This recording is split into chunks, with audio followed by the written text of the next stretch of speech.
सालगिरह पर चीन में कौमी तारीख की सबसे बड़ी और शानदार फौजी परेड। चीन के जदीद तरीन बहरी, बर्री और फ़ज़ाई फोर्सेस के लिए तैयार नए हथियारों की भी नुमाइश। तारीखी परेड में वज़ीर आज़म शहबाज शरीफ की शिरकत। रूसी सदर, शुमाली कोरिया के रहनुमा और ईरानी सदर मसूद पज़ेश्कियान समेत मुख्तलिफ ममालिक के नुमाइंदे भी शरीक हुए। चीनी सदर ने इस्तकबाल किया। खिताब में कहा, दुनिया में अमन या जंग के दौराहे पर खड़ी है। आज जंग या अमन में से किसी एक को चुनना होगा। अक़वाम मुत्तहिदा से उन्होंने कहा कि अक़वाम से दरख्वास्त है कि वो तारीख़ से सबक सीखें। शी जिनपिंग ने कहा कि ये ज़िम्मेदारी हम सब की है। जितने भी मजबूत हो जाएं, कभी तौसी पसंदाना रास्ता इख्तियार ना करें।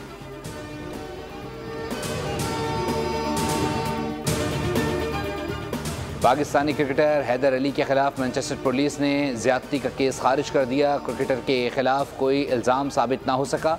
पुलिस ज़राए की बोल न्यूज़ को तस्दीक बताया। नाकाफ़ी शवाहिद की वजह से केस खारिज किया गया। हैदर अली को आइंदा चंद घंटों में पासपोर्ट भी वापस मिल जाएगा, जिसके बाद वो आज़ादाना तौर पर बरतानिया आ और जा सकेंगे। रेप का इल्ज़ाम लगाने वाली ब्रिटिश पाकिस्तानी खातून 2 हफ्तों से हैदर अली के साथ राबते में थी।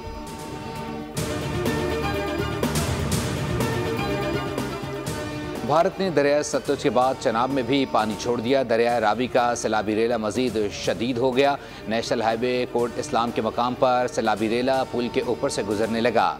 पुल टूटने का खतरा। पुल को हर किस्म की ट्रैफिक के लिए बंद कर दिया गया। कमालिया में हेड सुदनाई को बचाने के लिए दरियाए रावी में माए सफूरा बंद को बारूदी मवाद से उड़ा दिया गया। कबीरवाला के 30 और पीर महल के 12 देहातों को खतरा लाहक। 12,000 क्यूसेक इजाफे के बाद पानी का बहाव 1,85,563 क्यूसेक रिकॉर्ड किया गया।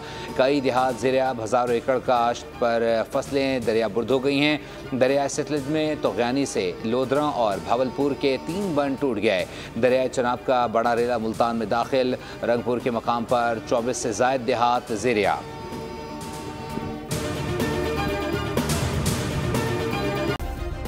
सब्सक्राइब करें और बेल दबाएं ताकि कोई खबर रह न जाए।